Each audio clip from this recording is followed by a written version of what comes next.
Alrighty. So as we go through our training today, we have a couple speakers that will be sharing some tips with you. When they're talking, we ask that you please respectfully mute yourself and give them your full attention. We will have some interactive parts, go into breakout rooms a couple times. When we do that, that is when we want you to unmute yourself and talk as much as you have to share, but at the same time, keep an eye on the other people in your room and make sure that everyone's speaking up equally, so we're hearing all different voices. And if others aren't speaking, maybe that's your cue to step back and create some empty space for them to fill.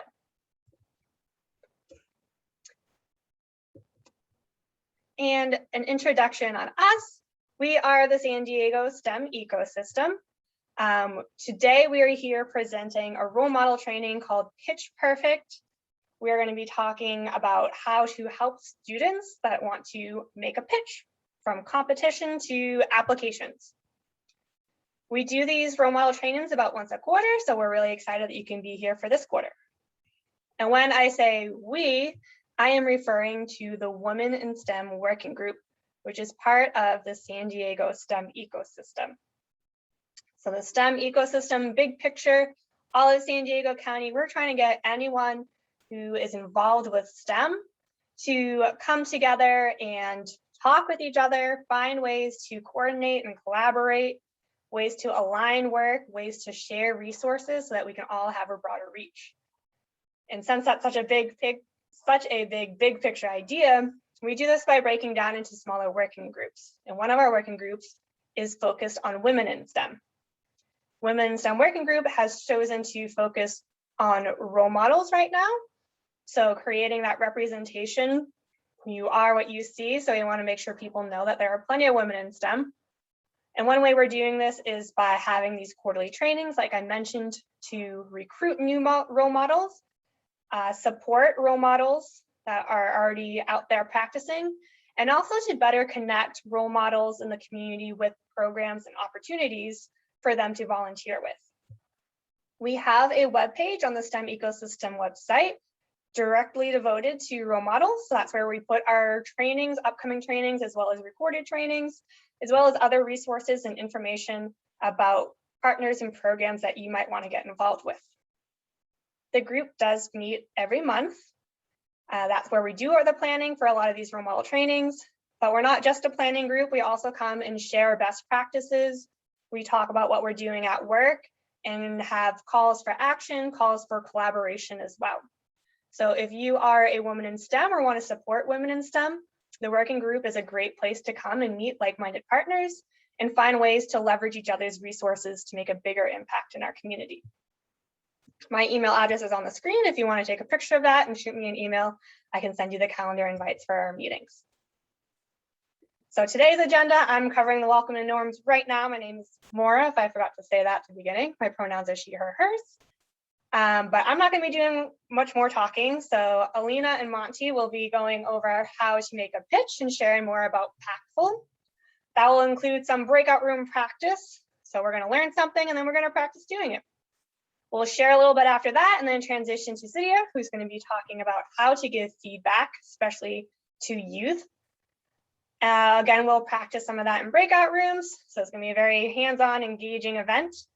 And then at the end, we'll wrap up and we'll introduce you to some people here who are representing programs that constantly need volunteers and are looking for role models in the community. And we'll help you get plugged in right away with them. So learn new skills, practice those skills, and then sign up to use those skills to a broader audience. That's our game plan for today. And with that, I'm going to go ahead and stop sharing and pass it over to Alina and Monty. Wonderful. Okay, I'm going to share my screen.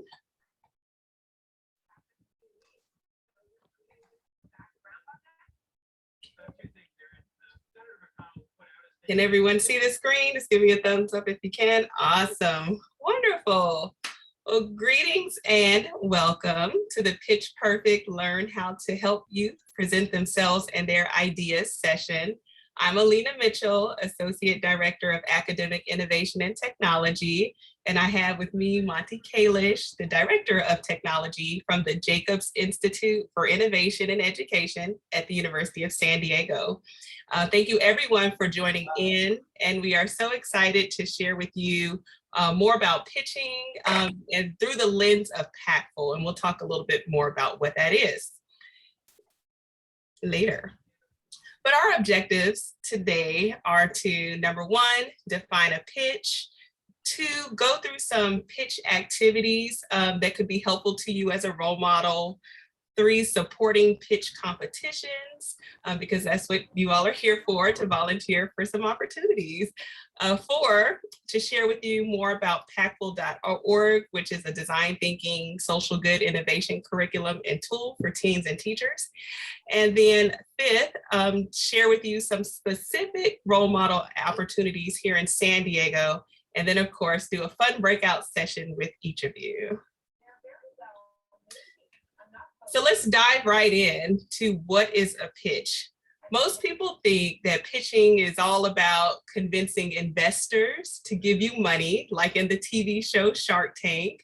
I used to give Shark Tank presentations all the time with my 7th graders, and it was something they looked forward to. But of course, most of us know that this show is all about entrepreneurs presenting to a panel of investors or sharks in hopes that they'll get funding for their startup business.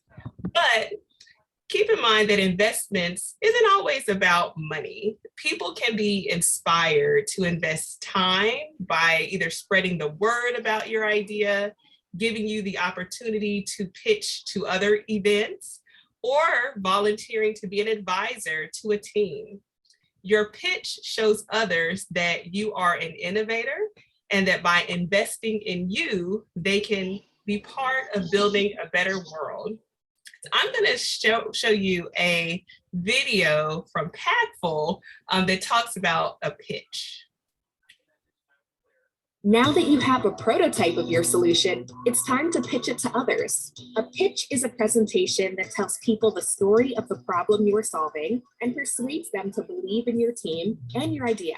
To create a pitch, your team will need to craft the story of how and why you came up with your solution. You'll want to draw people in and create an emotional connection so they understand the impact your solution will make on others and the world.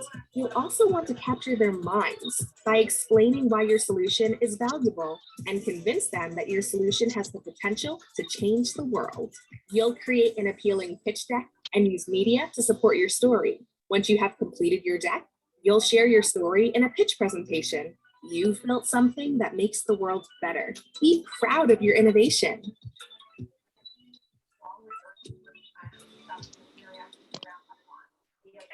Now that you have a prototype of your solution, There we go.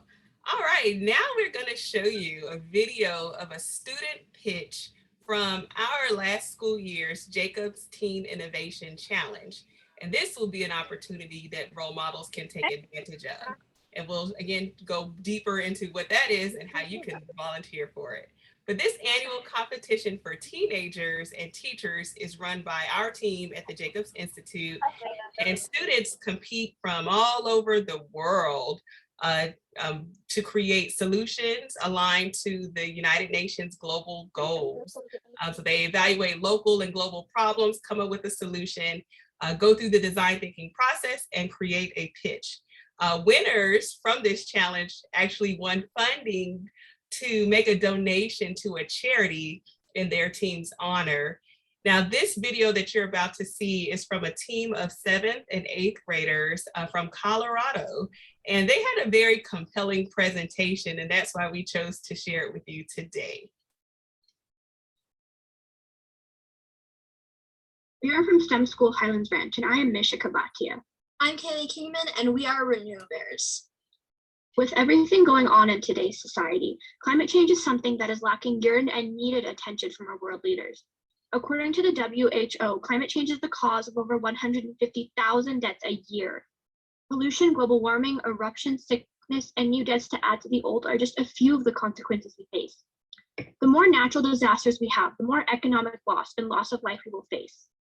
Whether it does not affect you directly, it will still affect you indirectly in some shape, way, or form, no matter your location, views, or class. Currently, the world is spewing out 6.4 megatons of greenhouse gases, all caused by charging phones. This is equivalent to those generated by 1.1 million cars, according to Harvard Business Review. Earth is on its way to becoming the next Venus, and we need to do something. So our team is extremely passionate about climate change, the ticking time bomb that will eventually destroy our planet.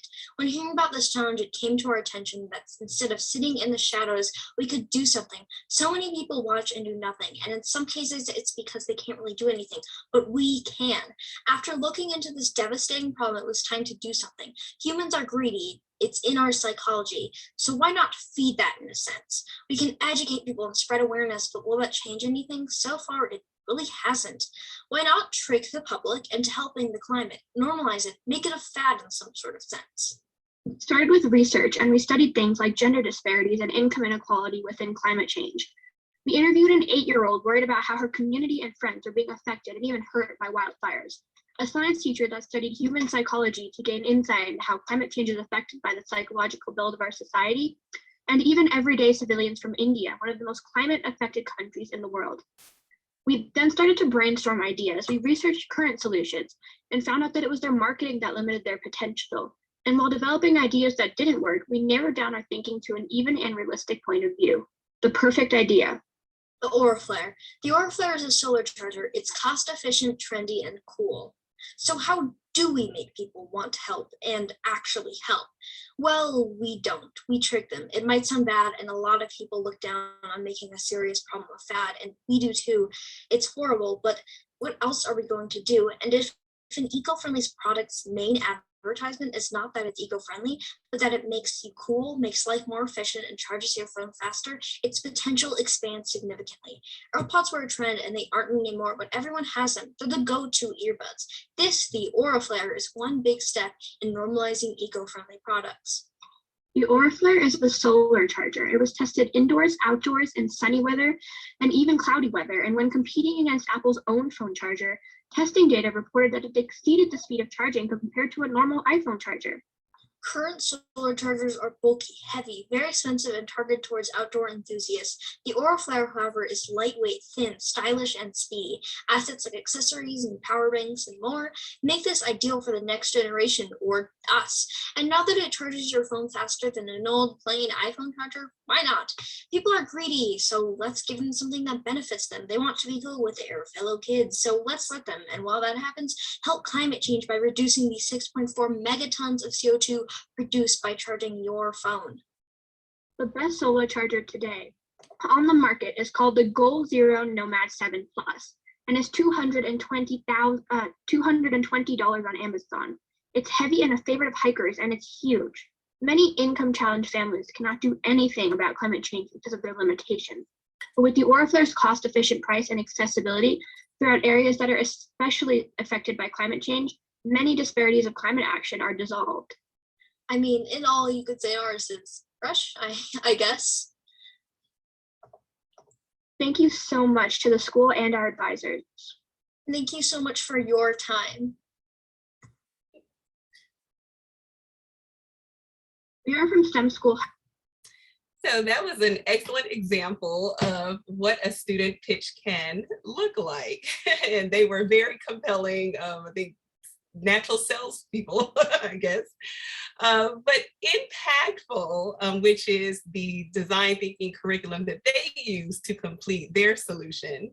It's a free virtual design thinking curriculum for teenagers, and it has pitch activities that can be helpful for you as a role model, especially when it comes to supporting students.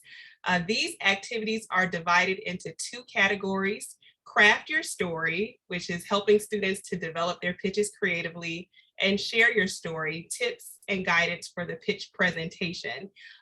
What I shared with my colleagues at the Jacobs Institute was, prior to becoming the associate director, I was a principal, but part of my role as a principal, well, it wasn't part of my role, but something I volunteered to do was to be a coach for our robotics team. And so we participated in the first Lego League competition.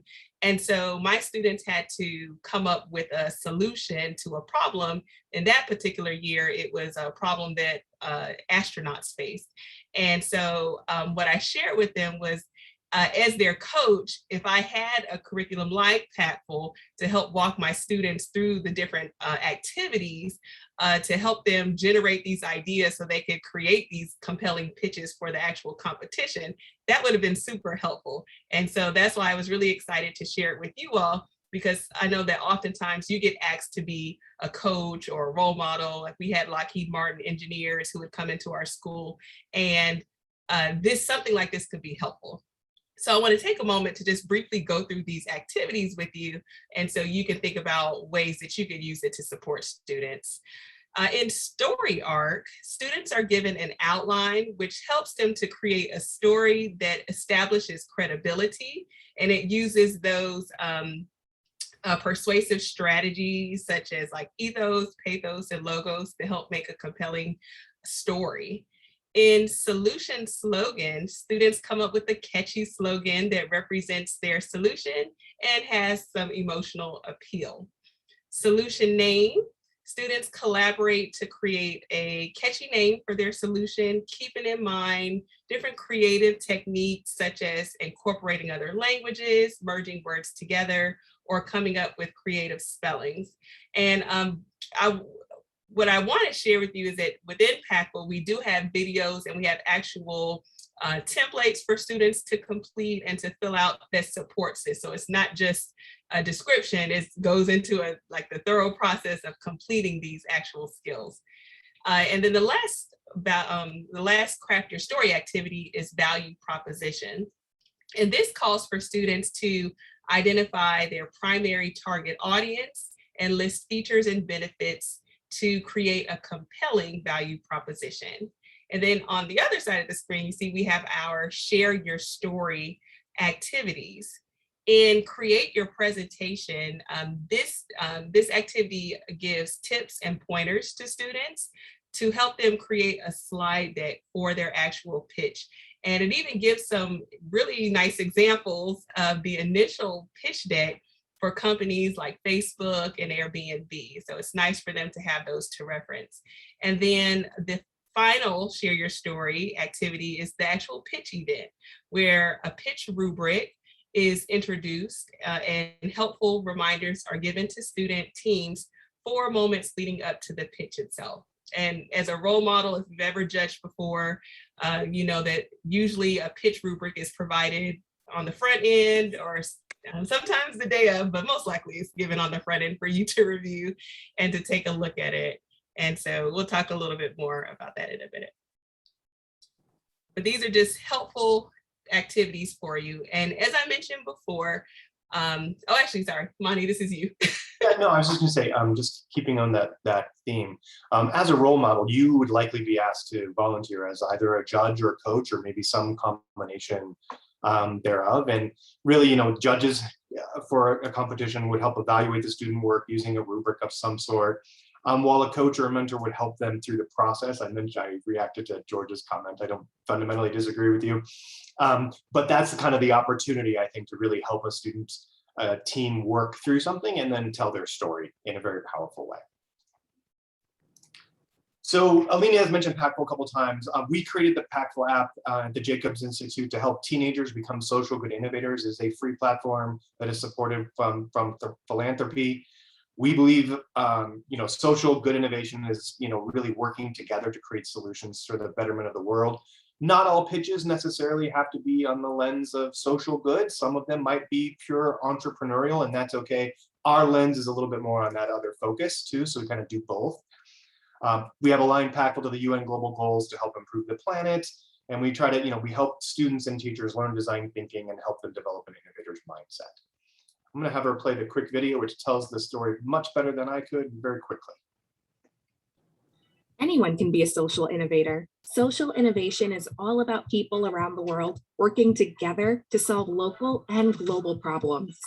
In 2015, the United Nations agreed to make the world a better place by establishing 17 global goals. These goals offer a framework to address large social challenges such as poverty, hunger, and climate change. Here, you'll develop an innovator's mindset to tackle any challenge and create solutions aligned to the global goal. These solutions could be something as small as how to handle food waste at home, or as large as how to provide clean drinking water to anyone in your city. To make the world a better place, it takes people like you working in teams. Using the design thinking process, you'll identify issues, brainstorm ideas, and prototype incredible new solutions to problems that affect us. Your team will work through 3 phases of design thinking: understand, ideate, and prototype to create a solution for a local or global issue. When complete, you'll also develop a pitch to share your work with a larger audience. Have you ever realized that everything in the world is designed, but not all designs are good? With an innovator's mindset and design thinking, you will redesign the world and make it a better place. Get ready to become a bold and powerful innovator. Next slide. Monty, can I say something really quickly? I know that we are emphasizing teachers, like teens and their teachers. However, most of the role models are most likely not teachers. And so we do want to say that you can log into Packful, you can create an account, especially if you have been asked to be a role model as a coach or a judge for a competition and you need to reference these. It is okay for you to do that. Yeah, I mean, just in fairness, that this is our lens and our focus, but there are tips and tools that could be used in lots of different places and other environments. Yeah. And speaking of which, we have a list of local role model opportunities that you may wish to get involved in, and we can make sure that this gets sent out to you after, because I realize it's links that don't make great sense right now. But these are just a list of different types of area, pitch events or competitions that are happening locally where there could very well be an opportunity for other adults to step in and help. Because one of the things that we know really helps kids a lot is having access to professionals who, especially if it's related to their project's area of focus, and sometimes not even then, sometimes just having access to other people to help support their efforts makes a big difference. And so here's a few of them. One of them is ours. The third one, the Jacobs Teen Innovation Challenge, it's a challenge that we were just talking about we kind of structure that and run it using Packful in our lens, but that's one example. There are plenty of others, and I'm sure there's probably an opportunity to create a growing list that could be posted on the website or shared with the group later. And so now we're going to, and I don't know who's doing this part, but we're going to put you into a small groups in a breakout group room. In each of your groups, we're going to ask you to select a random item. It could be a physical object near you on your desk, in your space. It could be something digital. It doesn't really matter. And then craft a pitch around that item. You'll create some sort of unique super function of the item to make it more interesting and enticing. And then when you return, you'll share your item and your pitch with the rest of the group. We're looking for something very short here because you don't have a ton of time. The break, I think, is 10 minutes or fewer. But think about incorporating the elements that Alina mentioned about the story arc or a slogan, a name, a value proposition, any of those dramatic hooks and elements. Those are the things that kind of help, one pitch stand out from the others. So this is just practice for fun. And I'm not sure how Alina, are you or Maura handling the breakout parts? Maura will. So you have a few minutes to work as a team and come up with a pitch and come back to us and share it with everyone.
I left my room too fast.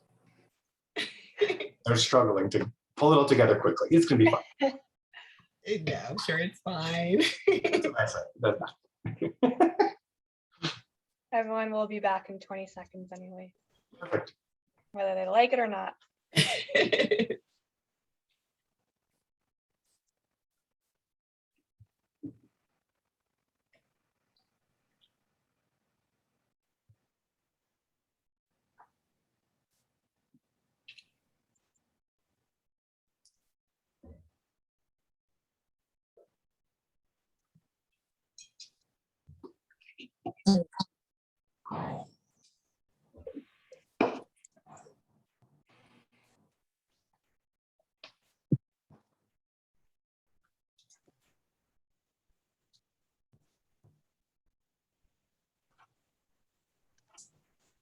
All right, welcome back.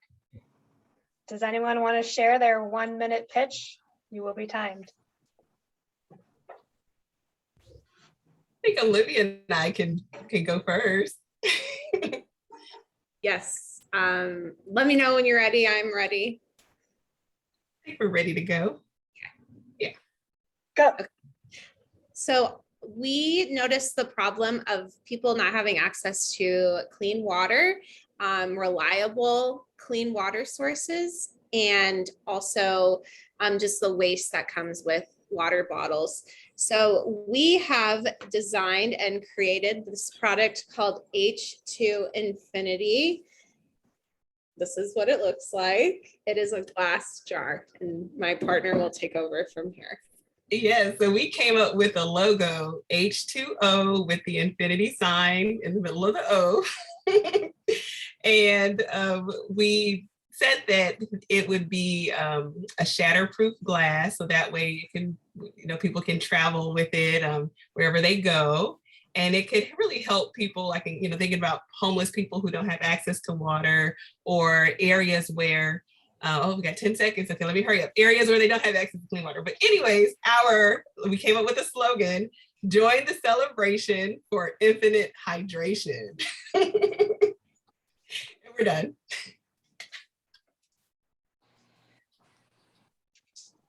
That's awesome. Okay, great. So was that easy, hard, somewhere in the middle? Coming up with a pitch for 1-minute pitch? It was easy and fun.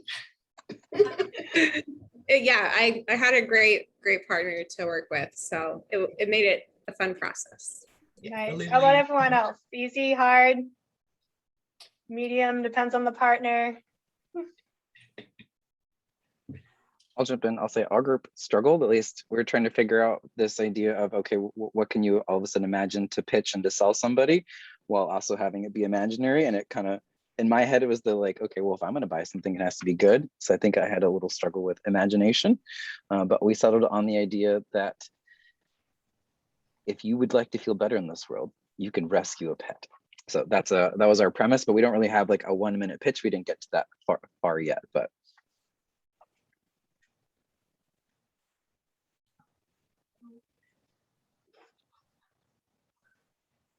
Anyone else want to share?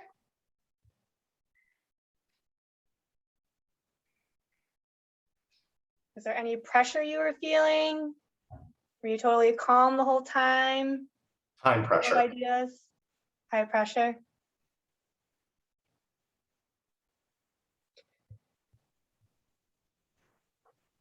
We came up with a good product and saw lots of ways of use it. We didn't come down to a pitch for the thing, but we're able to share ideas really quickly about the benefits of it and what it could do and that kind of thing, but we didn't get to the pitch piece. But hopefully even just talking and thinking it through with your group helps you start thinking about this type of process and the ways in which you could support, students when they're going through these things. Because, obviously throwing a group of adults together and saying, you've got 6 minutes and 20 seconds, and you got to, it's challenging on its own, no doubt, just to do the group dynamics. But you do start to understand, like, you don't need a ton of time necessarily to do all these things, and a little bit of practice goes a long way. So We had locally sourced physics educational tools. nice, locally sourced. Yes. All natural. Nice. So the next thing we're going to talk about is, after hearing a pitch, how do you give feedback? So keep in mind how you felt when you're coming up with that pitch, and Alina and Olivia got to actually present the pitch and feel the pressure of saying it all and saying it in the right amount of time and remembering everything they talked about. So after you go through all that stress and pressure, you're going to get some feedback on it, right?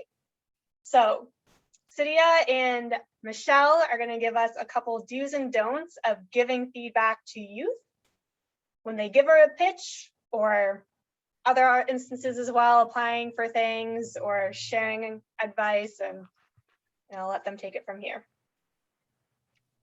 Thank you, Maura. Bear with me. I have Michelle on standby and sharing her screen. My connection seems to be a little bit in and out, so hopefully everybody can hear me well. Yeah, just wanted to share a little bit of some do's and don'ts of feedback as we're thinking about going into a classroom, going into a school site presentation, and you're there to host, to judge, to kind of provide students feedback. Sometimes you're just there to share your own story. What was your pathway from A to B and C and D, and sometimes Q and X, as some of us are at this point. We want to be able to provide meaningful feedback to students that is engaging and at their level. We might be used to, as role models, as professionals, speaking to other professionals who might know our tone, who might know our normal characters. And, oh, sorry, there's a little bit of feedback there. I hope that's better. But let's jump into it. So some of the do's that we want to think about as we are thinking about that tone is that they're students, and with students, it is going to be a little bit different. So first and foremost, introduce yourself. And what does that introduction look like? You want to demonstrate a strong introduction style with students. Set the expectation, set your confidence level and your energy level with the students, and they will match it. You have to keep in mind, for a lot of students, this might be one of the first professional type settings where they're presenting, being judged. It can be extremely nerve-wracking just from that level. Some of them are just naturally shy or introverted. They're not as confident public speaking. And so a good introduction and setting that tone, what does that look like? Standing up straight, speaking with a nice, clear, crisp voice. Setting that example for the students is really going to make a difference in helping them know how to present themselves. And it's going to set the tone for the whole event, potentially, or presentation, because students will then be able to feed off your energy. And if you're already going into it with that high energy level, being positive, it'll definitely help your students be aware of themselves, be ready to go, and feel less afraid of what's coming. So that's the first, definitely do. We'll jump to the next one, is encourage. You know, for a lot of these students, again, this could be a first time, this could be the fifth time. They're all at different levels. They all have different things that they're coming in with them.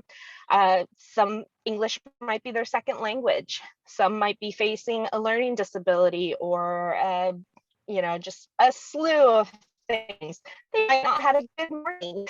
They might have missed their ride to school, or forgot their lunch, or, you know, anything that life happens to an adult, it can happen to our students. And those situations are ones that we want to encourage our students through. Let them know that it's okay. And what they're saying, what they're explaining, how they're doing, it's going well. And if something that they say does impress you, if something that they do or show, let them know. Let them know through your feedback. Let them know through a simple smile or a head nod, just encouraging them along. I think it goes a really long way with students. to let them know that they're on the right track and are going to be looking for you, especially if you're there in a judging position versus a role model or mentor position. They're looking for that judgment. And so if you have a nice stern look to your face, or you're kind of looking a little bored or off to the side, or anything like that, they're going to pick up on it. And you really, really want to make sure that your own mannerisms are really encouraging the students. Body language is huge. And next slide, please, Michelle. Thank you. And support and encourage. Again, encouraging those students to keep going. If they're having technical difficulties, they can't hook up their computer, it's not starting, something like what happened to me. I set the example. If you can support with IT, if you can support them to get them started, go ahead and jump in. I think that really encourages the students to see that you're not only there to judge them and write down all the things that are going wrong, but you're really there to support and help and guide to them, be a facilitator as well. And if you can jump in and do a little presenter mode yourself, jump in, fill in, tell a story, just enough to get the students going, giving them time to go ahead and get themselves all settled in, even giving them a minute to just like, okay, breathe and start over. None of what just happened, and let's start as if we're going fresh. Again, that can be a huge relief for students and take that filter down of their anxiety and just the nerves of going into it and it already going wrong. So definitely a big one. Next slide. Again, kind of going back to your tone and body language, watch your tone.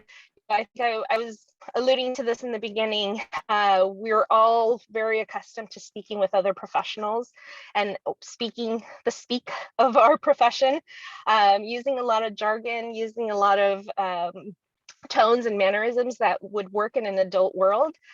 With students, even high school students, they're still kids. They're still learning. They're still impacted by everything that we do, say, and show with our body language.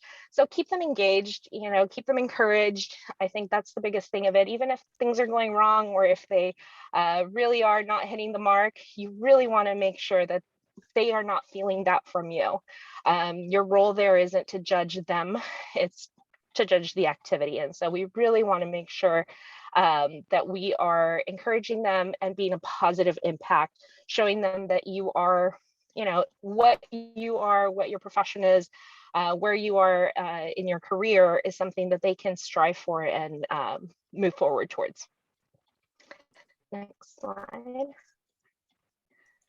And of course, express your appreciation. Show how appreciative you are in their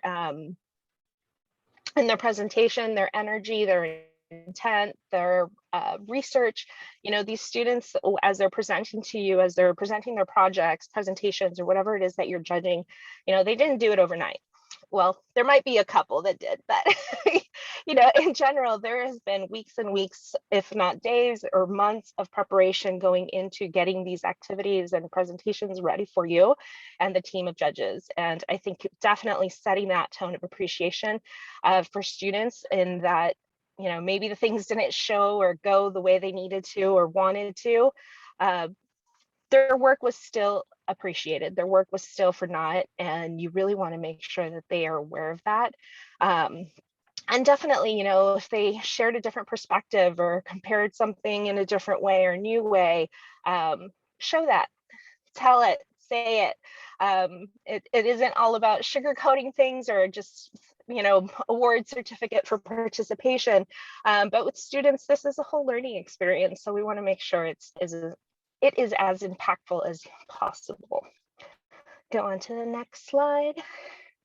And questions. As you're wording questions, I think one of the big things is asking open-ended questions. It's such a simple one, but in the spur of the moment, we might say something like, "Oh, did you have fun doing this activity?" Or was everybody part of the group working together? A simple yes or no is going to cut that question right off. But rethinking things like, tell me what the most memorable part of this presentation or doing the research was for you. What was the biggest thing you learned, or what was the most impactful thing you learned for a student? That'll get their dialogue going. And that's those moments, I think, are where you really see the passion in students, when they're able to just talk about the things that really meant the most to them. So again, those open-ended questions, and I know we hear it, and it's a best practice for many things, but definitely when working with students, it's a great way to go instead of getting like a yes, no, thank you. All right, next slide. And our don'ts. We can't have the do's without the don'ts. So we'll go ahead into the next slide. Correct immediately. Don't. You're there as a judge. Try not to make corrections on the spot or immediately. Don't interrupt. It can completely throw off a presenter's flow. And especially for a student who this may or may not be the first time they're presenting, again, doing a project, it could be really damaging for them to suddenly have a question that they're, one, potentially not prepared for, or two, might be slightly off topic, or three, it just throws them completely off. You just really want to make sure, as a judge, as a visitor to the class and to this activity, you take your notes, wait to correct the students, put in some meaningful thought into what you're going to say and how you're going to say it. Again, thinking back to that tone, there's ways to provide feedback that are not damaging and are not going to completely shut down the student. And one of those big things is that interrupting mode. If they're presenting and you hear something wrong, or they give a wrong statistic, or you realize, oh, something was misspelled, instead of just jumping in there or trying to correct them on the spot, just wait till the end and provide feedback when they're ready for your feedback. It makes it more impactful. It makes it more fruitful that way. Next slide, please. And don't make it personal. Remember, you're judging their work, their presentation, and their project. Try to make your feedback not about you. Talk about the project, the presentation on the slide, instead of saying things like, when you presented, when you said, when you showed. Those kinds of comments can be really damaging to a student's self-esteem in general.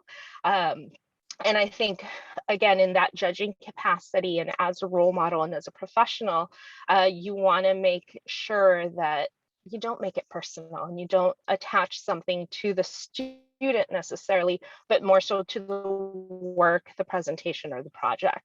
Not to mention, kids are just mean sometimes. And, especially middle school and high school, if you as the judge and that expert in something go in and correct someone in a harsh way, it can just stick. And those mean kids, they're out there. They will just latch onto that, and it will attach to that poor student forever until the next thing comes around. But, again, it's don't make it personal. Make it about the science, make it about the presentation, make it about the work, the project, the presentation, the slide, and really gauge your tone and the words that you're using, the language you're using, and providing that feedback and providing the encouragement. So it's not about them, it's about the work. And don't be overly harsh. They are students. They are still learning. They are going to get things wrong.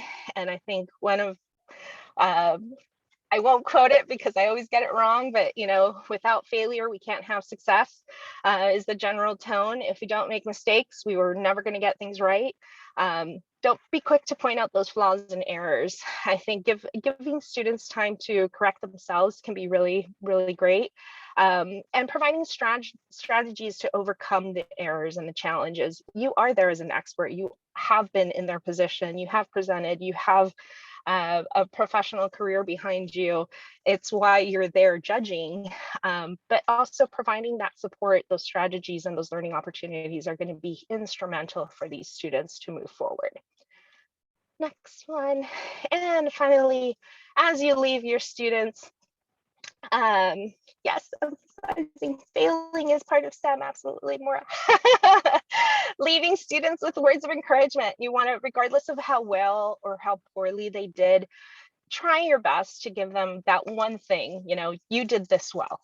You can work on this a little bit more, but you did this part well. I think it's a little bit of an Oreo or sandwich effect. Some of you may have heard that term, where you do a little bit good, here's the bad thing you did, but here's the good thing you did. It works wonders for students, and especially in the capacity that you're going in to classrooms and to school sites and to these events with students. They're looking to you as an expert. They're looking to you as this wonderful person coming into their classroom, judging them, showing them, teaching them, someone they can learn from, strive to be like. Why not leave them with something wonderful? So they go, oh, I really want to hear from, Miss Bunn again, because she really pushed me forward, and, she challenged me to make this part of myself better, this part of my presenting style better. Next one. And your takeaways. Share if you learned something new. If you heard a variation of something new, or something you didn't know. Sorry, I think is what I was supposed to say there. Heard a variation of something you didn't know. Or you were impressed by something they said. Share personal stories, anecdotes, or techniques to overcome challenges. Absolutely showing students that you are all human beings, you all make mistakes. Here's how we overcame them. Here's what I learned from this mistake. Here's what I learned when I had this challenge. And this is how I overcame it. Sharing those personal stories. Did you stutter when you were younger? Do you stutter now? Is that something that you've overcome? Did you have a learning disability? How did you overcome? How did you learn to compensate for that? Do you have a physical disability? And how has that made you a stronger, better person? All of those stories and that personal touch of who you are and your pathway and the careers that you are in now is definitely going to encourage these students to go into STEM and know that things are possible regardless of all those challenges. Next slide. And of course, it is a process. So, put your part in, put your little grain of salt to make it a positive one. We really want to encourage students to move forward, to move into STEM, to move into STEM careers, science, technology, engineering, math, all of them. If you as a judge or you as a visitor into this classroom create a negative experience for these students, or your feedback is too harsh, it might turn someone away. So you really want to create that positive experience, create that positivity around your career, or around the field that you're in, to really push students forward and know that it is possible. They can be there. There is going to be challenges. It's going to be hard. Even something as simple as paying for college or paying for university, but it can't be the end all of things. There are ways, and how you overcame it. What's your story? Push it forward, make it something that they strive for, and that'll be absolutely positive. Next one, and I think that's it. So we are going to jump into a breakout room to provide some feedback and also just share a little bit about experiences. We know some of you may have in the past been role models, been in experiences where you've been working with students. If nothing else, we will take our activity we did previously. Oh, you can take that one down, Michelle. That one's for the later. We do have some role model experiences, but I know we're going to save those for the end. We're going to take the activity that we did earlier where you had your pitch, and we are going to also provide a little bit of feedback. So if we can revisit the items that we pitched previously, we'll probably do this for 5 minutes or less. Thank you, Maura. And absolutely discuss maybe what could have been some ways to provide some positive feedback to our idea monitors, our little Shark Tank ideas that we had going on earlier. Yeah, just as Anita said, we're Throw going it to to go you, Maura, into small breakout rooms, lightning fast, give your 1 minute pitch. That should only take 1 minute. And then someone else can volunteer to give feedback. Practice some of those tips that we just heard, do's and don'ts. And then if anyone else in the room wants to give feedback on the feedback, feel free to share that. If you gave the pitch, feel free to say, this feedback made me feel good. This feedback hurt my feelings. Maybe you could phrase it a different way. So lots of feedback. And again, 5-minute room. So we're gonna give those pitches lightning fast and see how many people can try this out. Alrighty.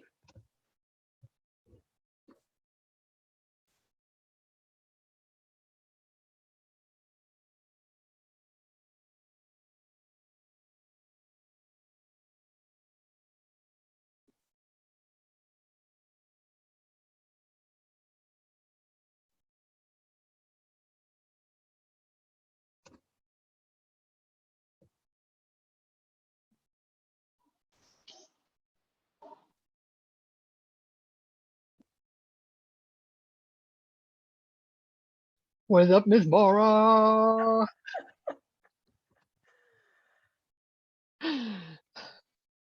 you doing okay? Doing great. We're a Good. little bit behind time as usual, but That's okay. Just a little bit less for the networking then. Out of the two, I think the former, the training is probably a little bit more important. So okay, it's okay if that takes a little bit more time. yeah. Yeah. Oh, I do know we're being recorded. I did forget that when I did my earlier stint, but it is what it is. It is what it is. It is what it is.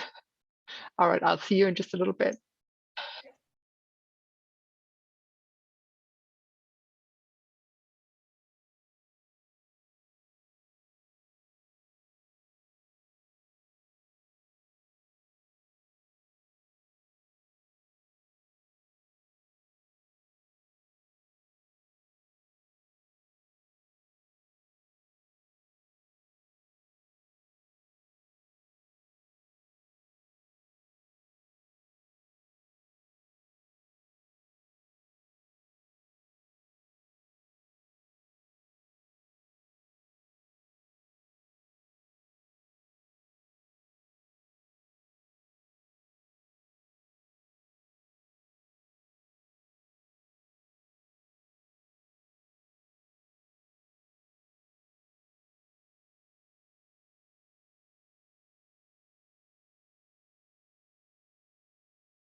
Welcome back.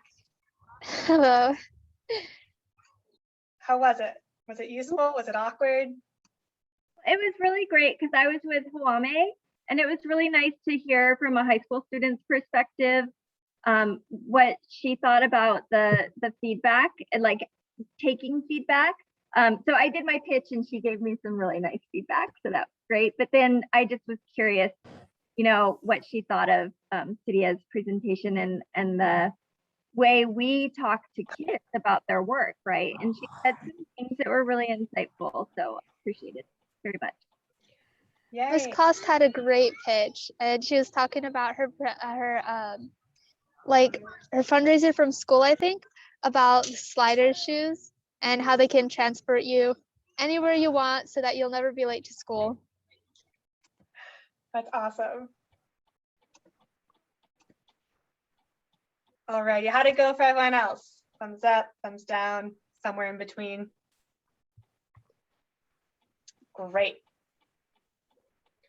Okay, so now we are going to talk about what's next. Now that we've got all these new skills on pitching and empathy for those who pitch and giving feedback in a non-scary and intimidating way. So how can we use these skills now? Earlier, Alina and Monty shared a slide with some upcoming opportunities. So those are some like one-time options that we will share out again after this presentation. But for more ongoing opportunities, we have a couple action steps for you here. So fabfems.org is a national database of STEM role models. So if you want to be a volunteer, you're interested in being a role model, the best way to do that is creating a profile on this website.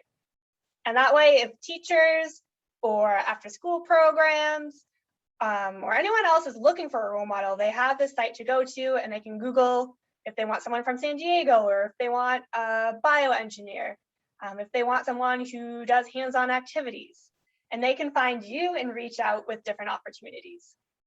Creating a profile here lets you decide how involved you want to be. So if you want to do hands-on activities, great. If you only want to zoom in to webinars, that's fine too. If you don't want to do anything, but you just want your face out there as someone who looks like you can be a STEM professional, that's perfectly fine as well. Another great way to stay in touch with us is by following us on social media. We always post when we have upcoming trainings.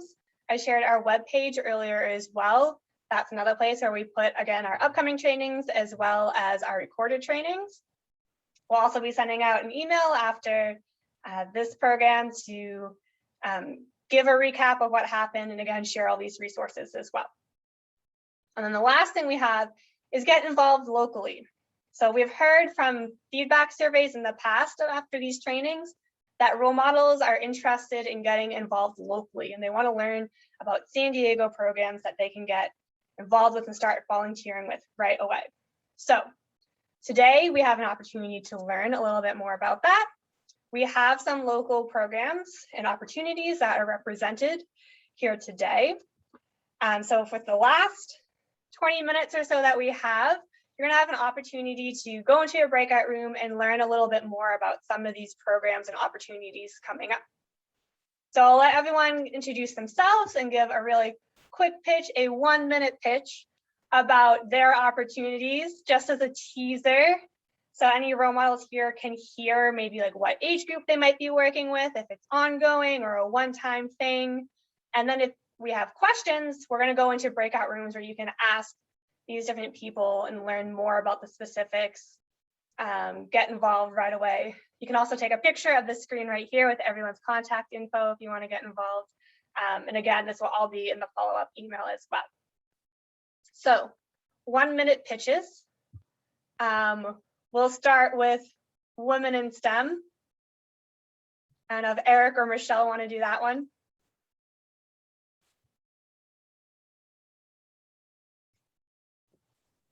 We won't take a minute to figure that out, I guess. The Women in STEM is the working group that is organizing these sorts of trainings and also in general thinking about how we can support women and young women in STEM. So what are the opportunities, what are the needs, and how can we work together to answer those things? Awesome. Andrea. Hey, I'm Andrea. I run the BUIS program, which is Better Education for Women in Science and Engineering. It's on the slide. It's a free program, after school program for middle and high school girls. And we are always in need of speakers, positive role models, mentors. The girls are really smart, empathetic, energetic. If you met UMA in one of the small breakout groups today, she's a shining example of a BUIS girl. She's part of the program. So if you would like to connect with more girls like her, come to my room. Awesome. Perry. Great. Hi. So I teach American literature at the School of Digital Media and Design, and we're recruiting participants for our STEM Stories project.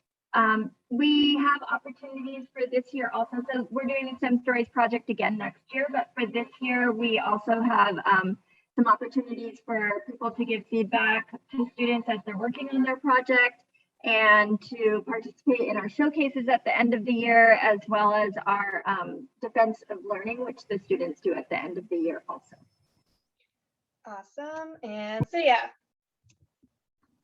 Hi everyone. So with the Energy Coalition, we run a series called My Future Energy Career, where we highlight STEM heroes with short videos, get them connected with schools, and do quite a few things for K-12 and even some post-secondary opportunities. So can't wait to share more. Great. Alina. Hi, everyone. Again, I'm with the Jacobs Institute, and we have an annual Teen Innovation Challenge. It's a global challenge where students compete to come up with solutions to global problems. And we are in need of judging support, whether it's working with the team at the Jacobs Institute or serving as a judge for local class pitches, even virtually. So let me know if you're interested. And Olivia. Hello, everyone. So I work with Girls Inc. Here in San Diego County. So we're an after-school program. We have programming in North County and then also in San Diego proper.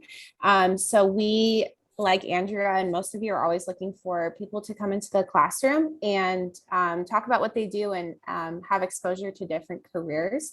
I don't have any judging opportunities coming up right now, but if you would like to learn more about us, what we do, please come to my little breakout room. Awesome. It looks like Bianca wasn't able to make it here in time. I knew it was going to be a close time crunch, but there's her email address if you want to get involved with SDSU Femineers. And then I'll be hanging out in the main room to talk more about FabFems or any questions that you might have after all we've been through tonight. So I'm going to open up these breakout rooms. You should have the ability to choose which room you want to go into, and you can also move around. So once you learn about one, if you want to go to another, that's fine too. If you don't see the option to choose a room, just shoot me a message in chat and I can move you into a room manually.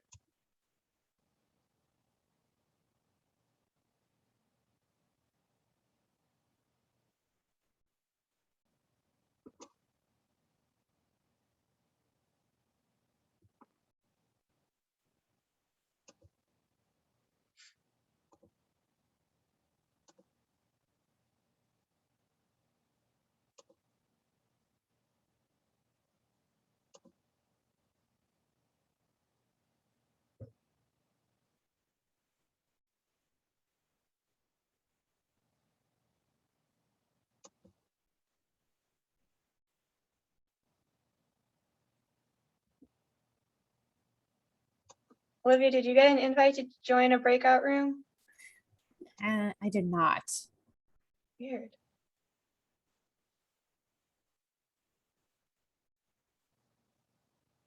Well, no one else has moved into your room, so.